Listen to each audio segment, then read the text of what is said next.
So we, ourselves and some others, you can see that ChatGPT or Gemini was the referral URL. So there's no actual tagging to do in AI. AI doesn't let you tag and then tell you anything further. So it's just a vague ChatGPT. Traffic came from ChatGPT is where it usually is from. Everyone's data is already out there, unfortunately. So it's kind of too late. Maybe don't get your kids a phone. Welcome to the Entrepreneur Podcast, filled with marketing and leadership tips on launching and growing your business with your host, Diane Moura. Welcome back to the show. Today, I am thrilled to welcome Scott Desgrosseilliers, who is the founder and CEO of Wicked Reports. And he's smiling because I'm pronouncing his name a very rich way, which not everybody does here apparently, but he is one of the leading voices in marketing analytics and multi-touch attribution for e-commerce and growth marketers. And Scott has built a platform that helps businesses to make sense of messy marketing data. And we know that a lot of marketing data is very messy by tying revenue back to the true customer journey using first-party data, revealing what's really working and what's costing them money. So Scott, welcome to the show. I'm really excited to dive into attribution and measurement strategy and all the stories behind the data. Oh yeah, thanks Diane. It was really nice to hear it means maker of the king's gooseberry wine, which sounds amazing, but the wine isn't that good, so I didn't inherit a winery.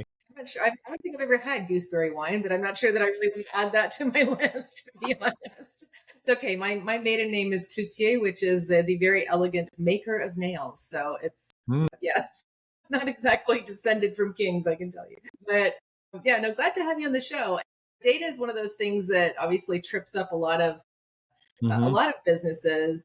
And I know that, when you approach data, when we were prepping for the show, you were telling me about the importance of making sure that before you go crazy on a whole bunch of KPIs, make sure that you understand the objective of what you're measuring. So let's kind of start from the beginning. Like, let's say, you're an entrepreneur. Obviously, you want to measure the success of whatever you're doing in your marketing.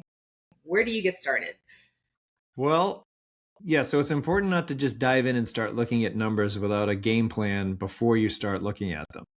Because otherwise you're going to get, emotionally whipsawed because you're going to see a number and say, oh, that looks good. Or, oh, wait, is that bad? And so it starts, because your marketing analytics are a scoreboard. And so you got to determine what game you're trying to play before you get in there. In particular, like when it comes to marketing, are you trying to acquire new customers with this particular marketing? Are you just trying to grow sales no matter what? Because those are different ways that you would measure or keep a scoreboard. So I like the very first step is, have your intention clear, because then that means, it's going to be a less chaotic and stressful experience looking at your data. Makes sense. And so do you try to align data with the marketing funnel and have different KPIs according to the funnel stage, or how do you approach it? I do. So, usually most marketers we work with over at Wicked Reports have at a minimum a top of the funnel and a bottom. And ideally, maybe a middle of the funnel too. So top would be, just for the purposes of defining it, so we're all talking the same language here. Top is prospecting, trying to find new eyeballs, new interested people in your business. And then middle of the funnel is, okay, they're interested. How do I get them into my CRM? Or how do I move them along towards an e-commerce purchase? Because there's always some consideration. It's really rare nowadays someone sees an ad and buys immediately. There's usually 7 to 50 touch points. And then the bottom of the funnel is, okay, they should be educated enough, and now it's time to just get them to buy. And so those three things all have different, almost micro conversions on the way to the big sale conversion. And so therefore, there's different pieces of the customer journey we measure. And then there's different stats from that measurement that we use as our North Star to say that particular area of the funnel is working or not. So let's start at the top of the funnel. So let's start with attribution of those new eyeballs, because that always seems to be something where there's some challenging conversations, right? So there's been changes obviously with iOS and with some other things, and now you're trying to, everybody wants to be found by the referenced in the LLMs. And so how should we think about top of the funnel these days? Sure. So top of the funnel, we define, we allow flexibility defining it, but it's either, some people like to be very strict. So just the very first click is the top of the funnel. Or you can say all the clicks until they show up in my CRM. So until they become known, because technically they're still trying to decide if they want to speak to you really. And because not everyone knows once you opt in, well, you're going to get a bunch of emails and you're going to start seeing that ad everywhere. And for some people, that's already something they don't want to commit to. I'm a zero inbox person, so it's hard to get my emails. Bless you. You're either zero inbox or you're 10. What about like a 4,000 inbox person with some AI running against it that like highlights what's important? But I've given up on zero. Yeah, you're rare to have a 4,000. It's usually all or nothing. But you're a data guy, so maybe I would expect that. Yeah, that's true. And so that top of the funnel though is so they don't know, you don't know about them yet. And so then when you're running your ads, and so there's like the toughest part about top of the funnel measuring correctly is there's a conversion lag between when someone first hears about you until they're going to make a purchase. I mean, even like a general e-commerce store selling like food or perfume or makeup, clothing, all those type of brands we get, it's usually a minimum of 2 weeks. And so that's even for something that's like somewhat of a commodity, like it's a shirt. How much do you really need to debate over a shirt? Well, people debate over the shirt. They don't buy it right away. So are you saying like 2 weeks from the time that I see an ad, click on the ad, go to your website, and then I'm sort of hanging out deciding if I should still purchase? Yeah. It's a long time. Yeah. And then we see other ones that are 30 to 90 day if it's more expensive. It's like $500 to $1,000 purchase. It could be like a 60-day cycle. So what that means is when you're running, you first run the campaign, you put all the effort in, you're all excited, and then it's like crickets, or it doesn't look good no matter what measurement solution you're using, because there's that lag. And so then you need a leading indicator to determine, hey, am I on the right path? So you want to like measure, well, I'm doing cold traffic. Well, am I getting clicks? And are they actually new visitors? And so when you have that measured, you can at least be, okay, I'm getting new eyeballs in at hopefully at a cheap rate, but you're getting them in. And then you still need to wait that couple weeks to see if it depends on your sales cycle, which we can talk about how to sort that out. But you're going to wait and see, are they going to turn profitable or not? And so it's not fun. I mean, Wicked reports to say our sales cycle is like 3 weeks. So we get someone on our top of the funnel ads, and we know we're going to be spending for like 6 weeks. And then we may find out, oh, these ads stink, but hopefully not, because I got to pay for the 3 week cycle. But that 3 week cycle starts with the first day's people, and I need a whole batch of people to go through their 3 weeks of consideration. So it's a 6 week. And then during that time, right, you've got, let's say you're running either Google ads or Meta ads, and their algorithm is trying to optimize for, in their mind, conversions, right? But they need enough data. So it's like, it seems like you really need to put a sufficient amount of investment at the beginning to really generate enough data so that you can let the algorithms do their thing, and then let the analytics do their thing. Exactly. The algorithms like around 50 conversions before they really start to learn and understand and hopefully speed things up. Now, in some bigger spenders, that could be a day, and some smaller spenders, that could be a month. And so if you're the type of person that, if your business is a place where you're only going to get 5 or 10 sales a month, then you need to pick a different signal to send to the platforms. It could just be they viewed the page for 30 seconds or something. You don't want to just optimize just on visits, because bots and things will just hit and bounce right away. But something that's like a micro conversion along the way to a sale, you can optimize for that. So you're giving enough info so the algorithm can start to learn, okay, these people at least stayed on the site a while. That's a good enough conversion for them to start to optimize on if you can't get enough sales. Now, you mentioned a couple of times clicks. And back in the day, we also used to care about traffic and email opens. And so talk to us about how that world has changed. Well, it's changed because with the iOS changes, email opens are really hard to get, because if you're opening it in an Apple Mail, you generally aren't going to get, it's going to be tough to get that data. So you have to take the opens you get and use it directionally. Because at the end of the day, you want attribution or your analytics, you want them to give you to give you clarity and guidance and direction. So if you can get enough of the sample of the data that it gives you the right direction, meaning if you get all your Android users and your desktop users opens and that's all you're going to get, you can still use that to say, okay, did this subject line attract enough interest to get an open in an emails example? Makes sense. So we're trying to almost, it sounds like, there's some aspect of analytics, but along the way, it sounds like we really need to get into the heads of our target personas, avatars, ideal customer profile, whatever you want to call them, to try to really almost reverse engineer the buying process so that we can establish those leading indicators. Is that what I'm hearing? Yeah, that's a good way to put it, because you still need all the data in the world isn't going to fix bad marketing.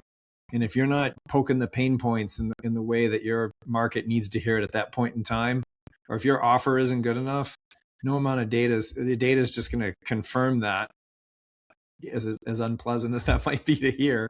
Before I started Wicked Reports, I used to work for, I'd fly in and do a company called Infusionsoft. They're not around anymore, but Infusionsoft, that was then Keep.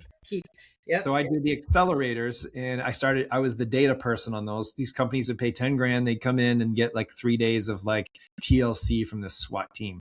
And I was the data guy on that. And this one guy was doing makeovers. He was on TV in the UK doing like dental makeovers. And he had these beautiful emails that cost like a lot of money for him to get copywritten and designed. And no one would buy them off him. Literally no one. We'd have to go do a test buy to prove that the link really worked, the tracking worked. And he was distraught. And I was just like, I don't know what to tell you. You got to go back to your old emails. Humans. No one's buying. I mean, the purpose of those emails was to get people to buy. And it's like, hey, no one's buying. The data's the data. I don't know what to tell you. They're not good. So that kind of brings us to the concept of A/B testing, right? So which is, I'm assuming, how you're going to figure out like what's actually going to resonate with the humans. So how is that working today? Is it an A and a B? Is it like multiple simultaneous test cells? And I asked this because I remember many years ago I was working with Capital One as a client, and they are, as you might imagine, because I'm sure that everyone has received their various offers in the mail, and you'll see that they test things like different envelopes and, different ways of addressing them and sizes and colors and the actual offer itself. But behind the scenes, they just have at least back in the day, because we were just putting some analytics in place for them. But I mean, they had like an army of people that were managing all these test cells that were like a very unique test of certain attributes to see what would convert better, but maybe less realistic today for the average small to medium-sized business. So what are your thoughts in terms of A/B testing and how to approach that? Yeah. So if you have an email list under like 50,000 people, then the way you can still do an A/B test, but one thing you could do is send out, instead of A/B testing immediately, you could send, let's just say you have like a 5 email sequence. We did this recently. We send out our email sequence to some of our lists, like a third, and then we analyze the open rates and the click rates to see what was good enough to keep sending and what needed improvement, rather than just waste the time. Like we send it to like the not very engaged people, knowing like, okay, if we can get any glimmers of hope here, then it's good. And so then the ones that were like even more abysmal open rates than they should have been, we refactored and cleaned those up and re-edited and then sent them out to the next batch. And then we expected a lift on those. So we did our own incremental rather than doing it all at once, just because the particular email sequence was very topical for end of the year. So I wanted to be able to not A/B and find out I blew it on the juicy leads that we had in there, but like test it on like the not so good people, and then not so good for our business, I should say, probably wonderful people in person. And kind of like incrementally get it tuned up. And it worked out good. It worked out really well. I liked it. It was a different way of testing. So you're saying, am I hearing like you were basically taking segments that were possibly less of your ideal target, and you're using them as the test guinea pigs, and if they're the guinea pigs, and if they start to engage or not engage, but you're running each of those segments through the full sequence, or you're kind of going one by one? I did it through the whole sequence, and then what we did though is, so we baselined each, you call cohort, but it's just a segment in your database. We segmented them and then looked at their performance in general on these types of emails. And then we had a target to hit for that particular cohort. And so then when the first batch went out, we're like, oh, shoot, like 1 or 2 went good. And actually it was the longest, it was 7. So 5 were bad, 2 were good. Then we had to respun those through AI and did a whole pain point, frustration, deep thinking AI thing, and then rewrote them. And it got significantly better with the next batch against how they normally formed. Interesting. And so I had analyzed and like a golden goose, then you've already. Yeah, I had too many CTAs. Yeah, I was like, because I was trying to like just do it the way I wanted. So I had, go watch the training here, then click here to do it in the app. And then, here's our resource center. I had like 5 links in it, which I don't know. I mean, I've been around a while. I just kind of did it. I just wasn't thinking. I was in a hurry. I looked at them. I was like, oh, these are great. And then they sucked. So I had to redo them. Well, so what is the data telling you now? I'd love to sort of, as we're on the topic of top of funnel, I'd love to get your thoughts. And I recognize it's going to be different for different industries, but kind of what's working today? What's best practices when it comes to, let's start with cold email and landing pages. What are you seeing that perhaps our listeners can pay attention I like to? those topics, but we don't track a lot of cold email. So I feel enough valuable insight. I'd just be guessing. That's fair. I just didn't know if you've seen I some of can that. tell you though, the biggest thing I've seen is that people are really paying for retargeting, not prospecting. And it's happening. It's like an epidemic in Meta. Since they went into Advantage Plus bidding, all those settings on there, the AI is going to be helpful, which AI is very helpful for many things. But finding new customers, it's not helpful for unless you train it correctly. So let's just say you have a Meta account and you say, hey, I want to get more sales, which is a very logical thing to want to do with your ads. Well, that setting means that it's going to turn on a bunch of AI settings. And one of them is ignore what you've set up as your campaigns. And so I see someone's gotten a little impatient that you're not in the room. I got my Bernese mountain dog outside, or she would be taking over the whole interview right now. She just wants to be part of the podcast. That's all. What can I tell you? So what the AI learns as it's bidding on everyone is that it's optimizing because Meta wants the conversions within an hour because its algorithm tunes that quickly, is that it optimizes for fast conversions. And fast ones happen from people already aware of your brand or that have already bought from your brand before most likely. And so if you've set up a top, middle, bottom of the funnel and you have your top of the funnel, and you're trying to say, hey, I want to get more sales eventually, but this is top of the funnel, it will ignore your exclusions and start just retargeting everyone that's heavy at the bottom of the funnel because it's learned that those people convert the fastest. And so you're paying for this retargeting loop and not getting real net new customer acquisition. So that's the biggest thing we've seen in the biggest trend of the year has been, how do we fix the fact that we're paying for retargeting no matter what we try to do? Interesting. Yeah, because I mean, at the end of the day, right, whether it's Meta or Google, sure, they want your campaign to be successful, but they're also out there to make money. So they're gonna spend money on more ads. Exactly. So they know, okay, show as much value as possible, even if it's suspect. Yeah, no, that absolutely makes sense. And so we started talking about AI, right? You're talking about how a couple ways that you were incorporating AI into your campaigns. Talk to me about LLM attribution. Like, how should we think about that now? Yeah, so it shows up as organic because it's still there isn't paid ads in. I mean, I think the only way OpenAI is going to get to its $1 trillion valuation is with ads. So they've hired a bunch of ad people from Google and Meta. So probably forthcoming, unfortunately. No, they have a browser. Right now it's nice and clean. Yeah, right now it's nice and clean, just helps you out. But so yeah, you need to have an AI discoverability strategy. And so AI itself will give you one that's pretty good. And then you type in all your prompts and you run them and you count how you show up and how it says. And then you got to go tag all your website in a way that AI can read it best to recommend you best. And then you go back and rerun the prompts and see. And then you just keep iterating back and forth on that. There's some element to maybe getting mentioned more in Reddit and a few other places. I've heard that can help. But I mean, yeah, you got to optimize your website for AI at a minimum. It's easy to do. Anyone can do it in a couple of days, if that. So it's worth the time. I mean, and everyone needs to be doing it. Putting FAQs, even if they're just like AI coding FAQs, not actually on the website, although probably on the site. But AI really tends to like those.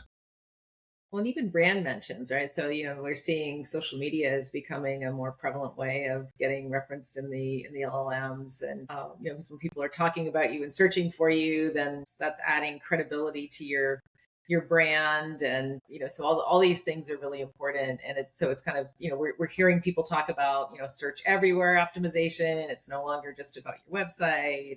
But in terms of like, are you referring to kind of setting up your Google Analytics differently, like UTM coding? Like, what is it that business owners need to do differently in order to make sure that they're on top of tracking their LLM traffic?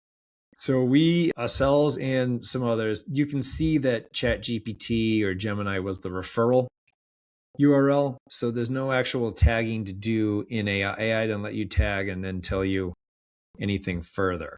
So it's just a vague ChatGPT. The traffic came from ChatGPT is where it usually is from. It's So not you've got telling to just, specifically like it's yeah, on this topic or anything. no, which is, yeah, stinks, but Yeah, that's the best we have right now. frustrating. Well, I guess, but hypothetically, by the time they get to launching ads, hopefully we'll get some better analytics as well. Yeah. So, and as we're talking about the different AI companies launching browsers. What do we need to be thinking about to prepare? Is there anything we need to do differently from a data perspective? Well, I mean, everyone's data is already out there, unfortunately. So it's not, it's kind of too late. Maybe just don't get your kids a phone. You can hold off. Too late for that too. They're almost Too born. late. Well, then they're already talking to Alexa all the time anyway. Hey, Google. So it's too late. I mean, it really is. Exactly. There's not, I don't have, I'm looking for some answers myself. So what led you to launch Wicked Reports, and kind of what do you feel? What was the gap in the market that you were trying to fill? So I had done this consulting for Infusionsoft, and so everyone's data was a mess. They had no concept of just basic funnel math or what was working or not. And these were all like 7-figure businesses and growing 7-figure businesses in spite of themselves on the data front. They were very good at other things. So I was like, geez, everyone has a problem with this data. And then my friend Mark at Get Maine Lobster he had spent $4,000 on Facebook. This was like early 2014. And he's like, Facebook's terrible for lobster. I spent $4,000. I only made one sale for $200. I'm never doing that again. I blew my whole budget. And I was like, well, it seems weird. Like, you think people are just going to click and buy the lobster immediately, like some rando lobsterman up in Maine? Like, are they going to need to get to know you a little or something? He's like, how am I going to tell? And I was like, I'll find something. And I couldn't find any software to install for him. So then it was an interesting idea. So then I got together and I with him, and we decided we were going to test very intricate UTMs to this lobster site. I was going to go to a landing page where I could capture the UTMs, and then we were going to have him submit to get a special deal and then redirect him just to his webpage that had the deal already on the webpage. And we tested out that people liked the Patriots or the Red Sox, but didn't live in New England. So he runs the ads. He about breaks even. So we were excited. But then every day I'd pull his sales in and just do this like gory Excel work to figure it out. And after 3 months, he had made 10-1 on his money. He made like $50,000 on $5,000 or whatever it was, or something like whatever. It was a lot. So he was like, he was very well. Here was the thing though, was multi-channel. He was very good at email, not like secret persuasion tactics. He just wrote really fun emails. He should actually go back to that. Now all his stuff is all, I got to call him about this. He just does all. I want to see some fun lobster emails. Here's a fun lobster email. He did one, and this is where you got to look at the data. He did one called, it's my birthday. We're going to play a game. That was the subject line. And I was like, this is why you need that. I was like, this is the dumbest idea I've ever heard of, which I was dumb. It was actually great. So he goes, every hour, I'm going to start at 58% off. Every hour, I'm going to take 1% off. I don't even know if he was able to do that with his cart or not. I think the code just worked no matter what for 59 or whatever. But and then he sent another email. He sent the same exact email out like 6 hours later, which then makes no sense because it should have been like less percent or whatever. Right. And I was like, I was forwarding it to my brother. You know, my brother knows him too. We were like, this is ridiculous. And then I ran the stats, and his normal email made $2,000, and he made over $20,000 that day from email. Good. It was engaging the way he wrote it. It was just like fun. It was very personable. And I was like, that's why you got to check the data. Like my professional opinion is, I can't believe what a disaster email this was. Well, that's a great point, because it's as much as, and this is, I think, one of the frustrating things about marketing, to be honest, is that you can have all the best practices in the world, and you can look at something and you think something's going to be great, or you think it's going to crash and burn, but it's humans at the other end, and we never 100% know what humans are going to do, right? I know. It's very, I know my wife better than anyone. She still just be out of nowhere sometimes, just have me pulling my hair out. I think we're all constantly better at Sure, she'd say, I guarantee she'll say the same thing about me. I don't even need to ask. Oh my goodness.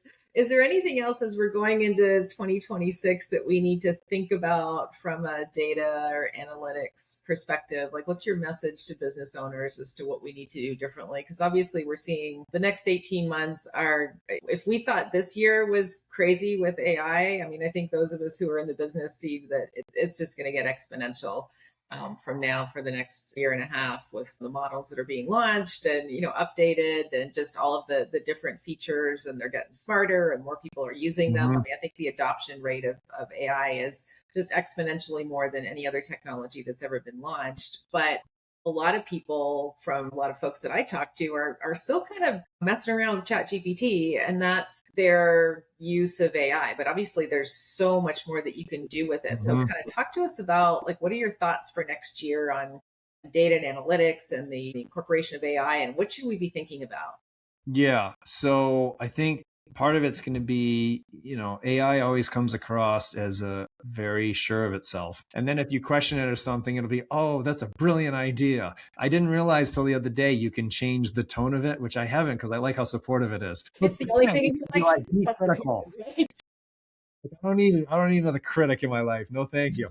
But you got to be aware of, like, you can't just take it on blind faith. You got to train it up, like, with longer form. Like I have now, like, our marketing chat stream, like I've been training that thing up for months, so now it's really smart. But it had to do a bunch of deep research, then I had to vet the research, then we had to, I think 2026 is going to be people getting much deeper use cases, deeper value, but also the agents that can run and do things for you is going to start to really take off because it's helpful. It just takes care of things for you. We launched it in our product where it saves 10 hours a week for people. 10 hours that they probably maybe weren't even spending. But I was like, if we were going to analyze data perfectly, we spent 8 months building it. And it's like, and then it runs on demand. So then now anyone that's using it's like, yeah, why do I want to go scan all the data if this AI is just going to tell me what it says? Well, in data, I think it's such a sort of a detailed, obviously precise field of marketing that I think a lot of people really struggle with it. And, they'll mess around in their Google Analytics and they'll try to look at some stats and sort of figure things out. And they might, maybe they get fancy and they put those stats into ChatGPT and they ask it to give them some assessment. Yeah. But it's not like having an actual data scientist on your team, which most businesses are, not necessarily in a position to have. So it kind of sounds like what you're trying to do with AI is to really give smaller, medium-sized businesses access to have their own in-house data scientist without having somebody on the payroll. Yeah. So when we were training it, we realized AI had a real trouble understanding passage of time, particularly when we talked about top of funnel conversion lag. So if you started it and it'd been 2 days and you pushed up your stats into ChatGPT, that's not what we do, but if that's what you did, it would say, stop spending because you don't have enough sales for what you're spending. And it'd be like, well, no, I got to wait 28 days. And then it'd be like, well, but then you have to have something that tracks that long. So you got to have the data that supports it, but then the AI's got to understand. It's like if you were playing a sport, how long's the game? What score? How much is each point worth? Like it doesn't know those things out of the box. It just will say, oh, is your return on ad spend high or not? Do it. Keep doing it if it's high, and if not, don't. And that's not really good enough. It is in certain cases, but not usually.